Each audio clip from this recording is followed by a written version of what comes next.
Assalamualaikum warahmatullahi wabarakatuh. Alhamdulillah, alhamdulillahilladzi unzila fil Qur'an hudan linnasi wa bayyinatin minal huda wal furqan. Asyhadu an la ilaha illallah wahdahu la syarikalah wa asyhadu anna Muhammadan abduhu wa rasuluhu alladzi la nabiyya ba'dah. Ya ayyuhan nas ittaqullaha haqqa tuqatih wa la tamutunna illa wa antum muslimun. Ya ayyuhalladzina amanu kutiba alaikumus syiyam kama kutiba alal ladzina min qablikum la'allakum tattaqun. Hadirin sidang Jumat yang dimuliakan Allah Subhanahu wa taala, marilah kita panjatkan puji syukur kita kehadirat Allah. Pada siang hari berbahagia ini kita masih diberikan kesehatan, kekuatan dan kemampuan untuk bisa melangkahkan kaki kita dari rumah masing-masing menuju masjid Allah ini untuk melaksanakan salah satu tugas kewajiban kita sebagai hambanya, untuk melaksanakan salat Jumat secara berjamaah. Salawat dan salam tentunya senantiasa tercurah kepada junjungan kita Nabi besar Muhammad sallallahu alaihi wasallam. Mudah-mudahan dengan risalah beliau kita mendapat syafaat nanti di hari akhir insyaallah. Hadirin rahimakumullah, pada kesempatan khutbah kali ini khatib tidak pernah bosan-bosannya untuk menghimbau dari khatib secara pribadi dan para jemaah sekalian untuk senantiasa bertakwa kepada Allah di mana saja kita berada, dengan berupaya semaksimal mungkin mengerjakan perintah-perintahnya dan semaksimal mungkin meninggalkan larangan-larangannya. Karena tidak ada bekal yang terbaik di hari kiamat kelak yang membuat kita mulia di sisinya dan melainkan dengan ketakwaan. Karena tidak ada mampu yang menjadi tameng kita dari azab api neraka, melainkan adalah ketakwaan yang kita miliki. Hadirin rahimakumullah, hari yang telah berlalu tidak akan bisa kita jumpai lagi. Karena itulah betapa pentingnya mengevaluasi diri sehingga pada hari-hari mendatang kita menjadi lebih baik lagi. Masa lalu adalah sejarah sekaligus pelajaran untuk menatap dan menata hidup di masa depan yang lebih gemilang. Peristiwa masa lampau terus akan menyisakan kenangan dan kenikmatan bagi siapa saja yang menghabiskannya untuk sesuatu yang indah dan penuh makna. Sebaliknya akan meninggalkan penyesalan dan kesedihan yang tidak mungkin terlupakan bagi siapa saja yang menjalaninya untuk sesuatu yang sia-sia dan penuh dosa. Hadirin rahimakumullah, tentunya bagi seorang mukmin hari-hari adalah sebuah kesempatan yang berharga untuk beramal dan berinvestasi sebanyak-banyaknya yang tidak akan pernah dia sia-siakan begitu saja. Sehingga ia selalu berupaya untuk mengisi lembaran-lembaran hidupnya dengan sesuatu yang mendatangkan keridhaan dan kecintaan Allah Ta'ala. Sebagaimana dia tahu Rasulullah bersabda, di antara kesempurnaan kebaikan Islam seseorang adalah meninggalkan sesuatu yang tidak berguna bagi dirinya. Hadis riwayat Tirmizi. Hadirin rahimakumullah, jika hari-hari yang kita jalani dimanfaatkan sebaik mungkin, apalagi kita berada dalam momen yang di dalamnya terdapat berbagai macam keistimewaan yang disediakan dan begitu menjanjikan, tentunya kita tidak akan menyia-nyiakannya kecuali untuk mengejar dan meraih semua. Kita akan tampak agresif dan kompetitif dan siap bersaing serta berupaya mengungguli rival-rivalnya demi sebuah prestasi yang akan diraih. Allah Subhanahu wa taala berfirman, fastafiqul khairati ainama kunu ta'ti bikumullah jami'an innallaha ala kulli syai'in qadir. Maka berlomba-lombalah kamu dalam membuat kebaikan di mana saja kamu berada, pasti Allah akan mengumpulkan kamu sekalian pada hari kiamat. Sesungguhnya Allah Maha Kuasa atas segalanya. Hadirin rahimakumullah, hari-hari yang kita dambakan itu telah datang. Hari-hari yang terdapat pada bulan yang sangat istimewa di mana sang pemiliknya, dan bagi siapapun yang mengetahui keistimewaannya, tamunan agung yang selalu dinanti oleh semua orang yang merindukannya.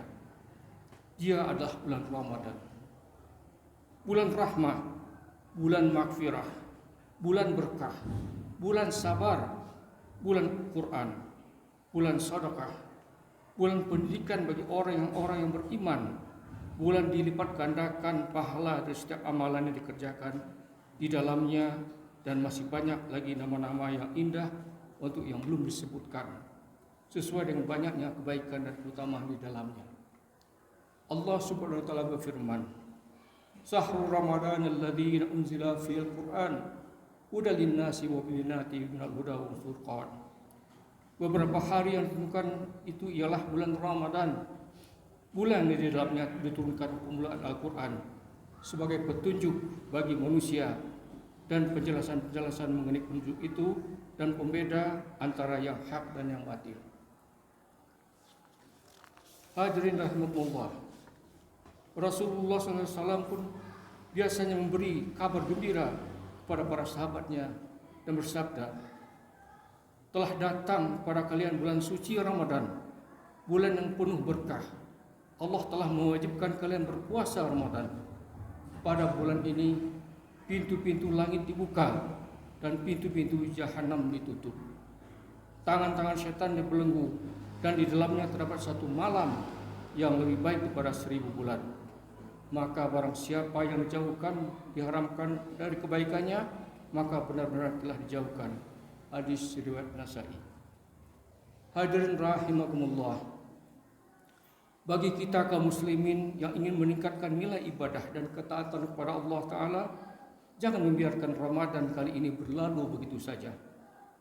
Cukuplah Ramadan tahun lalu menjadi pelajaran dan sekaligus penyesalan yang nyata, karena kita telah menyia-nyiakan kesempatan yang ada, yang telah Allah anugerahkan kepada kita dengan hanya membawa sedikit dari sekian banyak dan berlimpah ruahnya kebaikannya yang tersedia. Atau boleh jadi jika tidak sedikit pun pahala yang terbawa karena banyak amalan utama yang tidak terjaga dan hilang dengan sia-sia. Allah Subhanahu wa taala berfirman, "Ya ayyuhalladzina amanu taqullaha tanzur nafsun ma qaddamat ligat wattaqullaha innallaha khabirum bima ta'malun wa la takunna kalladzina nasullaha fa ansahum anfusahum ulaika humul fasiqun." Hai orang-orang yang beriman, bertakwalah kepada Allah dan hendaklah setiap diri memperhatikan apa yang telah diperbuatnya untuk hari esok, dan bertakwalah kepada Allah. Sesungguhnya Allah Maha mengetahui apa yang kamu kerjakan. Dan janganlah kamu seperti orang-orang yang lupa kepada Allah, lalu Allah menjadikan mereka lupa pada diri mereka sendiri.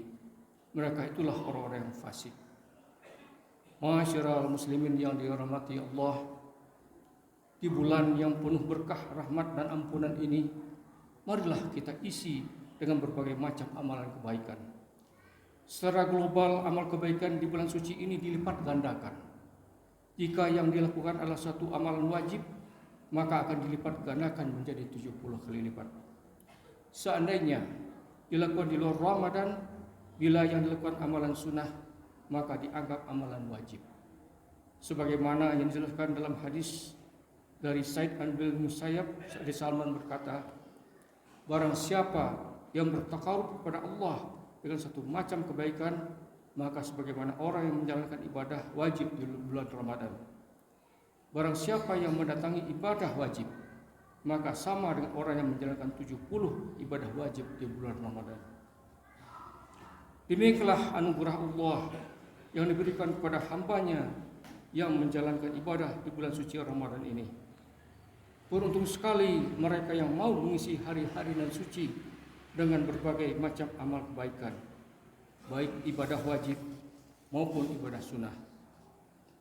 Dan celakalah orang-orang yang diberi kesempatan agung ini malah diisi dengan maksiat. Mereka termasuk orang-orang yang sangat merugi. Hadirin rahimakumullah, Adapun amal kebaikan yang dianjurkan untuk dilaksanakan di bulan Ramadan ini diantaranya puasa yang telah kita lakukan pada saat ini. Sebagaimana yang diperintahkan Allah, puasa di bulan Ramadan sebagai salah satu rukun Islam. Allah berfirman, "Ya ayyuhalladzina amanu kutiba alaikumusiyam kama kutiba alal ladzina min qablikum la'allakum tattaqun." Hai orang-orang yang beriman, diwajibkan atas kamu berpuasa sebagaimana diwajibkan atas orang-orang sebelum kamu agar kamu bertakwa. Yang kedua yang harus kita perbaiki, yang kita perbanyak adalah membaca Al-Quran. Allah Subhanahu wa taala berfirman, "Syahrul Ramadan alladzi unzila fil Qur'an hudal linnasi wa bayyinatin minal huda wal furqan." Yaitu bulan Ramadan, bulan di dalamnya diturunkan Al-Quran sebagai petunjuk bagi manusia dan penjelasannya mengenai petunjuk itu dan pembeda antara yang hak dengan yang batil. Dari ayat di atas dapat diambil banyak pelajaran. Di antaranya adalah bahwa Allah Subhanahu wa taala berkenan menurunkan kitab yang mulia pada bulan yang mulia dan dengan tujuan yang sangat mulia.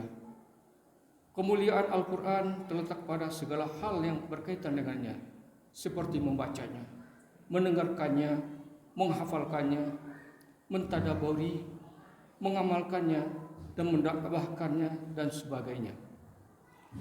Semua aktivitas tersebut adalah kebajikan yang berpahala besar di sisi Allah Subhanahu wa taala. Selain itu, kemuliaan Al-Quran juga terletak pada fungsinya, yakni sebagai kitabul hidayah, buku petunjuk. Dengan membaca Al-Quran, kita berharap hidayah datang kepada yang mungkin memiliki banyak persoalan hidup. Di samping kita merenungi dan mengkaji isinya, kemudian dijadikan pedoman hidup agar kita selalu berjalan di atas hidayah dan keridhaan Allah Subhanahu wa taala. Hadirin rahimakumullah. Selanjutnya kita menghidupkan malam-malam bulan Ramadan dengan salat tarawih berjamaah.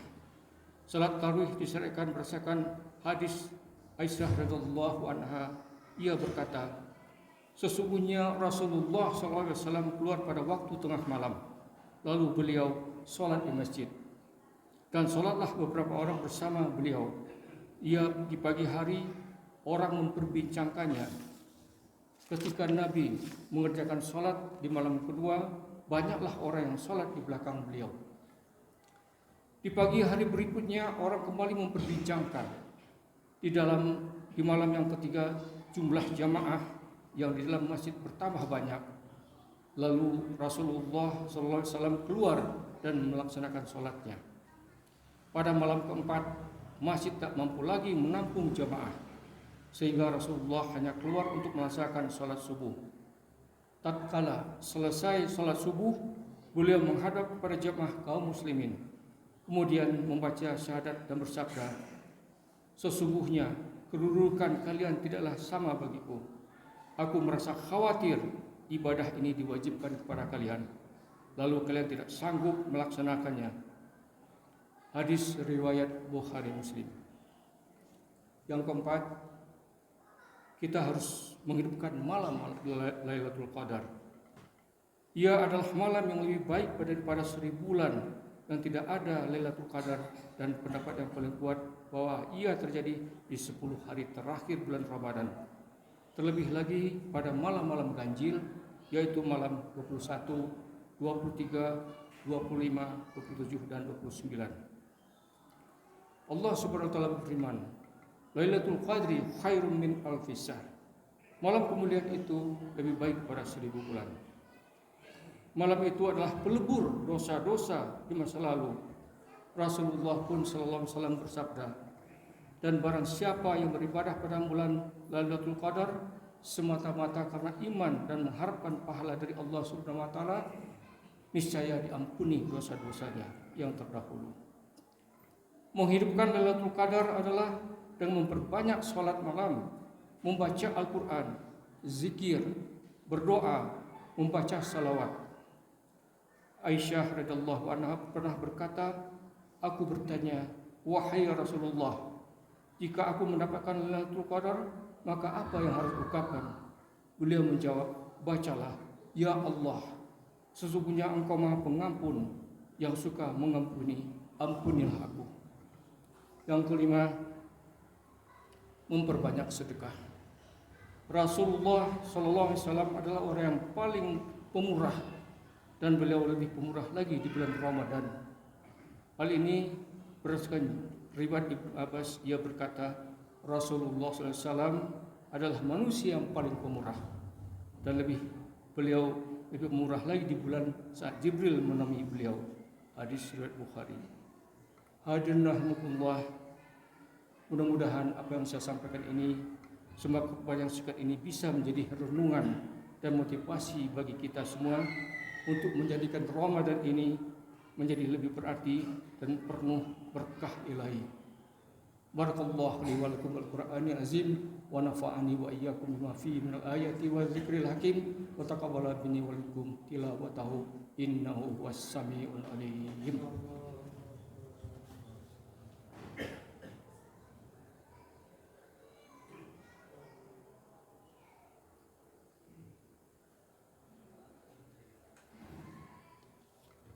Alhamdulillahilladzi arsala rasulahu bil huda wa dinil haqq liyudhhirahu 'alad dini kulli wa kafa billahi syahida. Asyhadu an la ilaha illallah wahdahu la syarikalah wa asyhadu anna Muhammadan abduhu wa rasuluhu alladzi la nabiyya ba'dahu.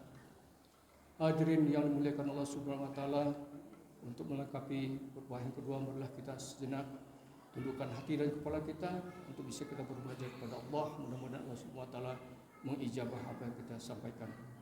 Alhamdulillahirabbil alamin, hamdan naimin, hamdan syakirin, hamdan yu'afi ni'amahu wa yukafi mazidah. Ya Rabbana lakal hamdu kama yanbaghi lil jalali wajhika wa azimi sultanik. Allahumma shalli ala Muhammad wa ala ali Muhammad kama shallaita ala Ibrahim wa ala ali Ibrahim wa barik ala Muhammad wa ala ali Muhammad kama barakta ala Ibrahim wa ala ali Ibrahim fil alamin innaka Hamidum Majid. Ya Allah, ya Rahman, ya Rahim, pada siang hari ini kami berkumpul di sini, ya Allah, dalam rangka mencari ridho-Mu. Berilah kekuatan kepada kami, Allah, menjalankan ibadah puasa ini selama sebulan penuh, ya Allah. Berilah keberkahan dan ampunan-Mu kepada kami, ya Allah. Jadikanlah kami umat-umat yang terselamatkan dunia sampai akhirat nanti. Rabbana zalamna anfusana wa illam taghfir lana wa tarhamna lanakunanna minal khasirin. Rabbana la tuzigh qulubana ba'da idh hadaytana wa hab lana min ladunka rahmah innaka antal wahhab. Rabbana innaka antas samiul alim wa tub alaina innaka antat tawwabur rahim. Rabbana atina fid dunya hasanah wa fil akhirati hasanah wa qina adzabannar. Subhana rabbika rabbil izzati amma yasifun wassalamun alal mursalin walhamdulillahi rabbil alamin. Aqimis shalah.